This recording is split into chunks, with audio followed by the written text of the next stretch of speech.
A man whose business achievements need no introduction. The founder, the CEO, and the chief engineer at SpaceX. Yes, I am talking about you. The CEO and the product architect of Tesla. Angel investor. A disruptor. He's also a man who's had some very interesting things to say on the theme of this conference, on trust. He's described himself as being obsessed with truth. He believes in sunlight being the great disinfectant. Elon Musk, please do join me.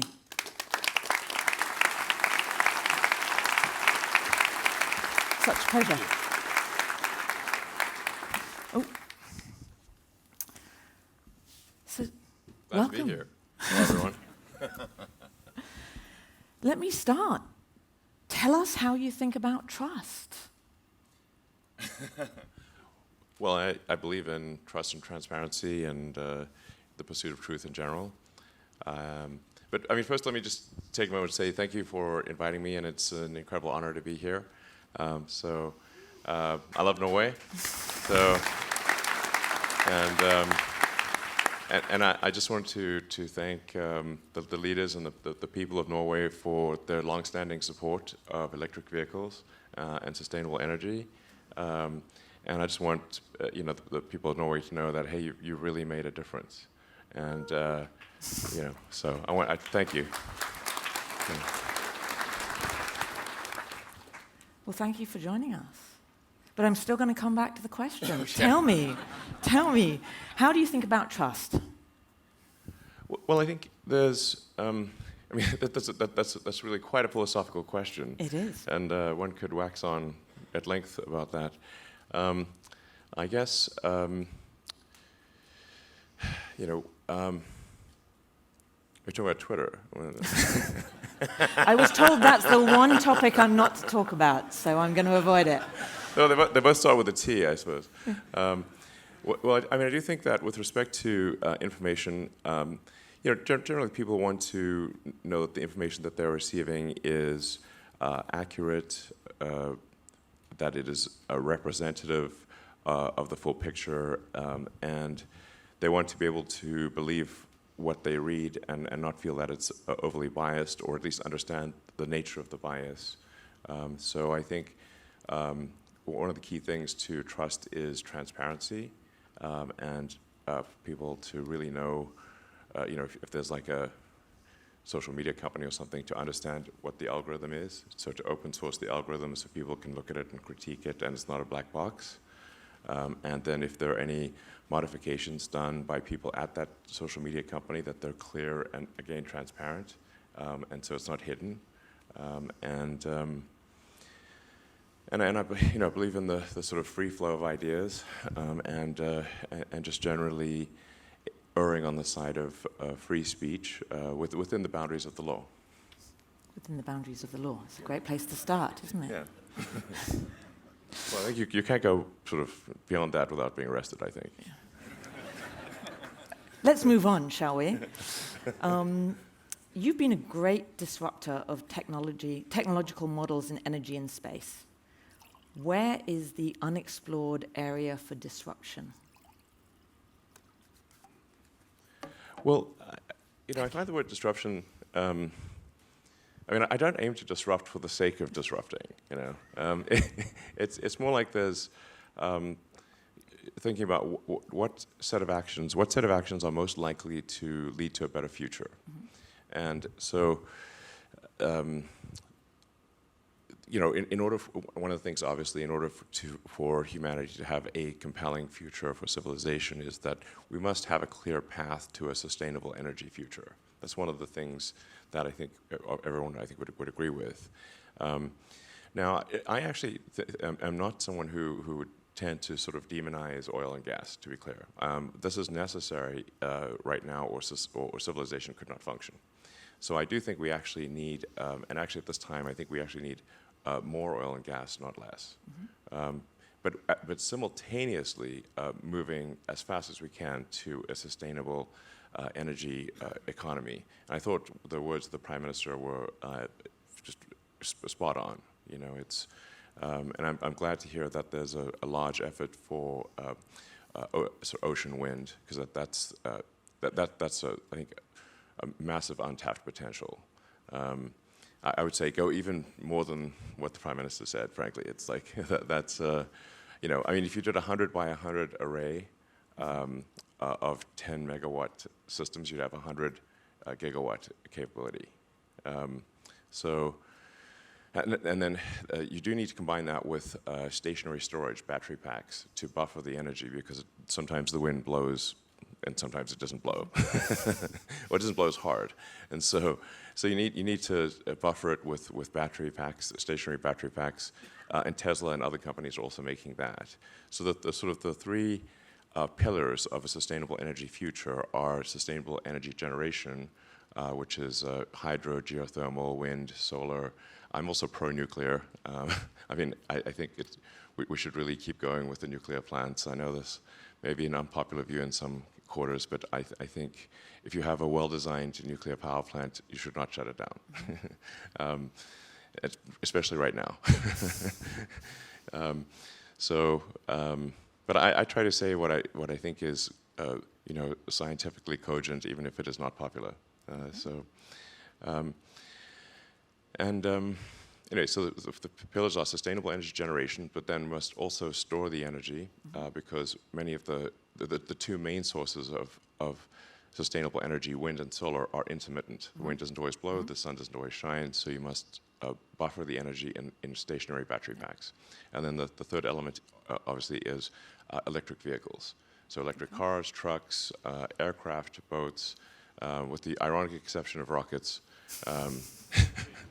But we do have a plan for sustainably producing the rocket propellant, which is actually almost 80% liquid oxygen. So liquid oxygen you can get obviously from the atmosphere, and then we're going with methane fuel, which is 20% of the propellant. But that you can make also sustainably long-term from CO2 and water, H2O, which produces CH4 and O2. So that's the sort of sustainable long-term path for rocket propellant generation. And that's how it would have to be done on Mars, for example. So not electrifying quite yet? We do actually have sustainable power generation for some of our propellant generation already, but it's a small percentage now, but it will be a big percentage in the future. Okay. Yeah. So what do you know, you've got, I was about to say the energy industry here, but that's probably an exaggeration. You've got a pretty significant set of the energy industry here. If you were to look ahead 5, 10, 15 years, what is the disruption going to look like in the energy industry? Well, I think we'll see tremendous change over the next 5, 10, or 15 years. I'd say, like, if you say by 2030, I would say probably half of all new cars made will be electric. 2030, half of all new cars That's electric. my guess, yeah. Okay. By 2035, it might be 80% or something like that. I think it could be even higher than those numbers, but the car industry is moving rapidly towards electric, and you know, one country after another and one state after another are making zero-emission mandates. California recently passed zero-emission mandate. New cars sold in California, I think 2035, can only be zero-emission. So. The UK is as well. Yeah, exactly. Yeah. So it's clearly the people of the Earth. Yeah. People of Earth have decided this is the way to go. And so I think so we'll see quite a tremendous change in that regard. And if you look at the streets of Norway, you actually see an advanced version of that, because Norway has some of the highest. In fact, Norway's, I believe, gone to majority electric vehicles of new cars sold. Which is great. Extraordinary. Again, thank you. So it's pretty cool. So if I pick up on that idea, so the future, the biggest change you see for the energy industry is electrification, electric car vehicles, light transport, maybe heavy transport. What does that mean about supply chains? So if you kind of roll that backwards, what is the supply chain going to mean? What are you worried about if we're going to meet that rise? Yeah, so the interesting thing is that you say, like, what are the limiting factors governing the rate at which the world can transition to sustainable energy? And I think it's the rate at which one can grow battery production. Okay. So then if you say, well, what are the constituents in the battery? In lithium-ion batteries, it's you've obviously got lithium. You've got a cathode, which is the main cathode materials are going to be a metal, and that's nickel, manganese, and iron. And on the anode side, it's primarily carbon, graphite. So in a sense, you're sequestering a little bit of carbon in the battery. And with some silicon added for energy density on the anode side. And then there's the electrolyte and whatnot. So the main limitation is actually not that these metals are exceptionally rare, but that there's a tremendous amount of processing equipment to take the ore and turn it into battery-grade materials. Because the battery-grade anode and cathode have to be extremely pure in order for the battery to last for a long time. And so it's sort of processing of those elements.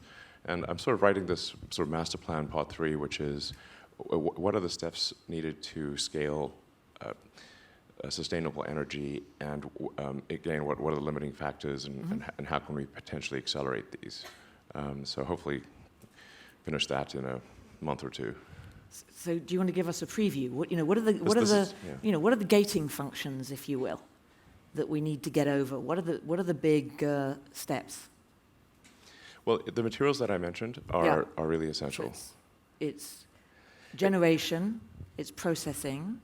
Yes, there's not a raw material constraint. So there's actually a tremendous amount of lithium. Lithium's almost everywhere. It's one of the most common elements on Earth. So is iron, and so is carbon. And then on the iron, you usually combine phosphorus, so it's iron phosphate. So that'll probably be the biggest chemistry that's used. So it's not so much the raw materials as it is converting the raw materials into the highly purified form that can be used in batteries. And so that's a tremendous amount of processing needs to happen for that. At the sort of scale that is currently comparable to the world oil and gas industry. So the scale is just tremendous. So this is all happening, and it's happening fast. It's just a question of what can we do to potentially accelerate that and make it go even faster. So it's all happening. It's just a question of when. And are you going to give us the answer to that? What can we do to accelerate it to make it happen even faster? If we're going to be 50% new electric vehicles sold in 8 years, you said? I think that's actually where we're trending. Okay. Even if we just keep doing the things we're currently doing. Okay. Yeah. So it's pretty So good. You don't see a limiting function at the moment. No, I don't see a limiting function. It's really just how many years will it take us, and are there actions what actions can we take to have it be faster? And it's going to be increasing the rate at which we can convert the ore into battery-grade materials. That will set the rate at which we can build electric vehicles and stationary battery packs to capture solar and wind.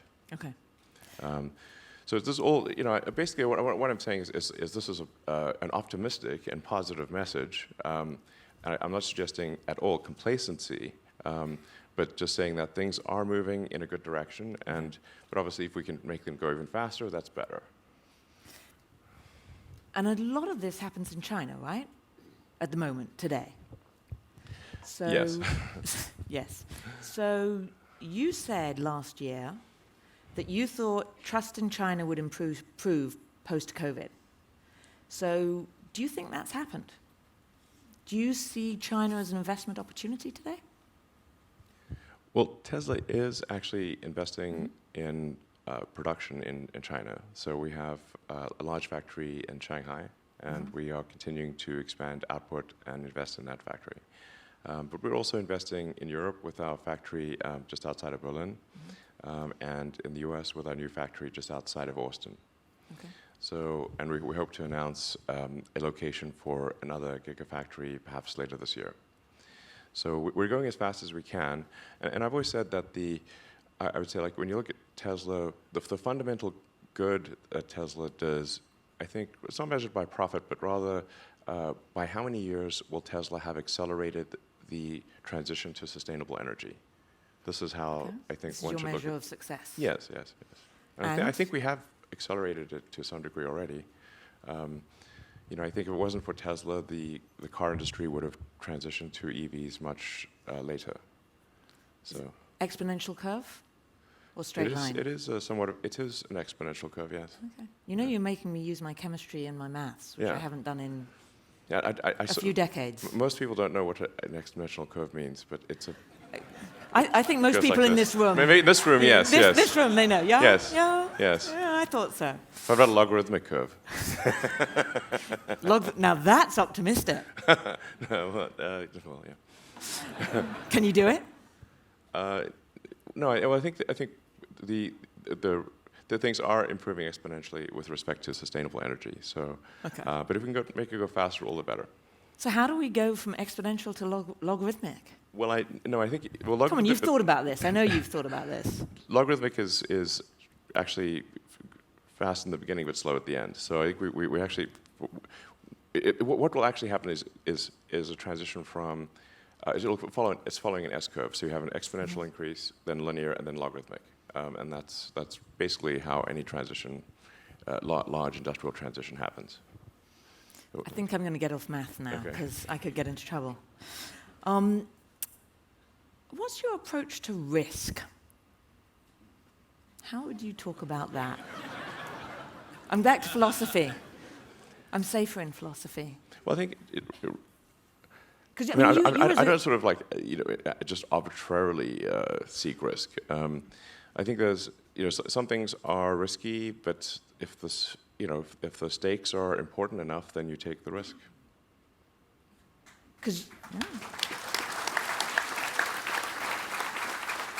And today the stakes are important enough? Yes, I mean the stakes are extremely important, very fundamental to the future. Yes. Because I'm guessing, I don't know everybody in this room, but my guess is that you take significantly more risk than possibly anybody in this room, but certainly more than 95% of the people in this room. What allows you to take those risks? Are you faster? Are you smarter? Do you think differently?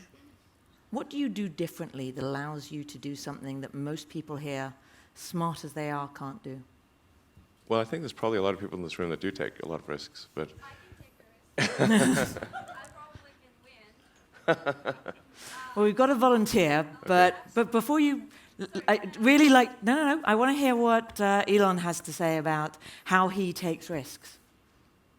No, I literally just try to use a scientific method, frankly, and consider the what is the importance of the outcome, and what is one risking in order to achieve that outcome.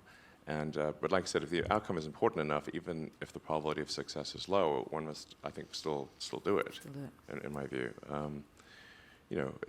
some things are very important, and in order to have a good future, and if we don't do them, well, then we're in big trouble. And so, then how much of a risk really is it? Because if we don't take those actions, we won't have a good future. And I think the riskiest thing would be no action. So it's almost as though it's really not a risk, it's not a choice at all. Not really, no. Okay. I think it's wonderful that you can change the world, because you really can change the world, and you have. You have the ability to do what, in many cases, not even governments can do. I mean, as I was doing a little bit of research for this panel, one of the data points that I saw is you were able to turn on, if you will, the internet in Ukraine in just 4 hours. What kind of responsibility do you feel as a corporate leader you have when you have that kind of power? How do you think about that? I think it was a bit longer than 4 days, but it was about 4 hours, about 4 days, I think. But we did have some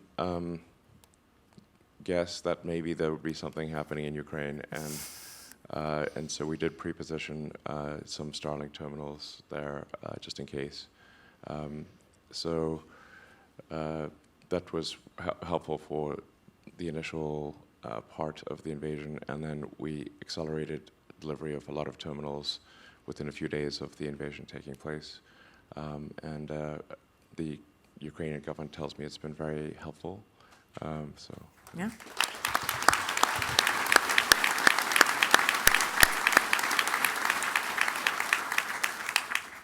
Forethought is the answer, perhaps.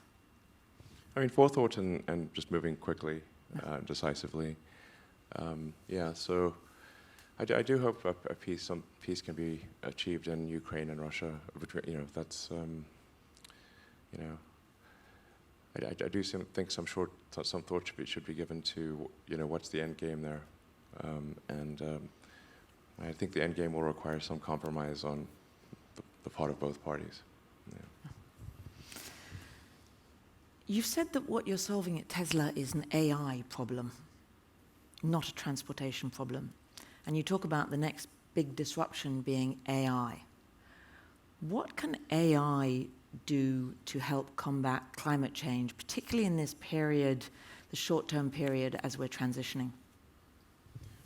Well, Tesla's goal from when we started it has always been to accelerate sustainability. So that is still our primary goal by far. We have a secondary goal, which is to solve at least real-world intelligence as it applies to self-driving cars, and then potentially, with humanoid robots. But it's so Tesla is in part an AI company, and increasingly an AI company, but is still primarily a sustainable energy company. I think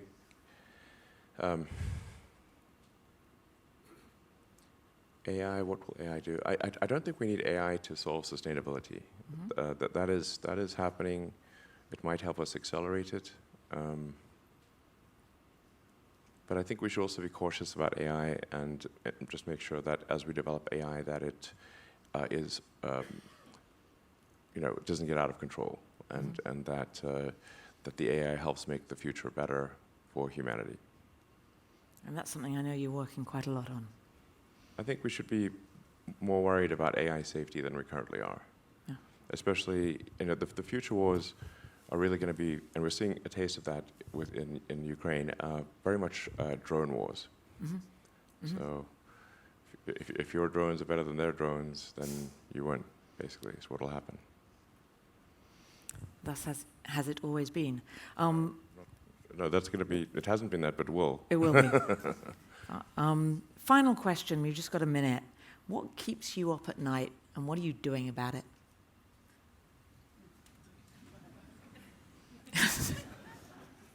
Or do you sleep soundly every night? Well, there's the two main technical. I mean, I'm fundamentally a technologist. It's kind of important, or engineer too. So, sometimes people call me like a businessman. I guess I have to do business. You have to have a group of people because I can't just do this in a garage by myself. But I'm fundamentally an engineer or technologist, and so the two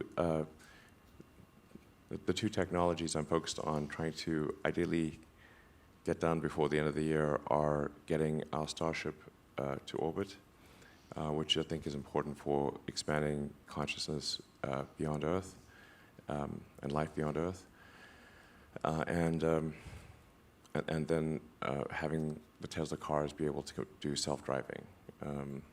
So have self-driving in wide release, at least in the US, and hopefully potentially in Europe, depending on regulatory approval. Those are two great goals to have, and I wish you luck. Thank you so much for joining us. Thank you from the audience. Thank you. Please, ladies and gentlemen, Elon Musk, thank you so much. Real pleasure.